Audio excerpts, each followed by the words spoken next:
السلام علیکم فرینڈز، امید ہے آپ سب خیریت سے ہوں گے۔ آج کی اس ویڈیو میں ہم آپ سے حج 2023 کے حوالے سے بہت اہم اور خوشی کی خبر شیئر کرنے جا رہے ہیں۔ ویڈیو کو ابھی سے لائک کر دیں اور زیادہ سے زیادہ لوگوں کے ساتھ اس ویڈیو کو شیئر کریں تاکہ یہ خوشی کی خبر سب تک پہنچ جائے۔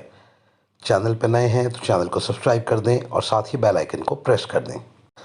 دوستو، وہ تمام لوگ جنہوں نے اس سال یعنی 2023 میں حکومت کے کوٹے سے حج کے فارمز بھرے ہیں، ان کے لیے ایک اہم اور خوشی کی خبر یہ ہے کہ حکومت ہر حاجی کو 55,000 روپے کی رقم واپس کرے گی۔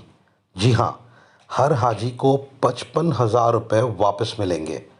وزارت حج کی پریس کانفرنس کے مطابق حکومت نے اعلان کیا ہے کہ سرکاری کوٹے سے حج پہ جانے والے تمام حاجیوں کو حکومت 55,000 روپے کی رقم واپس کرے گی، جس سے حاجی بآسانی اپنی قربانی کر سکیں گے۔ یہ رقم تمام حاجیوں کو روانگی سے قبل ان کے بینک سے واپس کی جائے گی، لہٰذا تمام حاجی اس بات کو یقینی بنائیں کہ اپنی روانگی سے قبل اپنے بینک سے یہ 55,000 روپے واپس لے لیں، کیونکہ وہاں جا کر کوئی رقم واپس نہیں کی جائے گی۔ اس لیے تمام حاجی اس بات کو یقینی بنائیں کہ اپنے بینک سے یہ 55,000 روپے روانگی سے قبل وصول کر لیں۔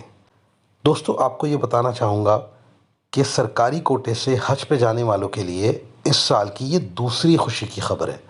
اس سے پہلے حکومت نے حاجیوں کو یہ خوشخبری دی تھی کہ ہر سال کی طرح قرآن دازی کرنے کے بجائے تمام حاجیوں کی حج اپلیکیشنز منظور کر لی گئی تھیں۔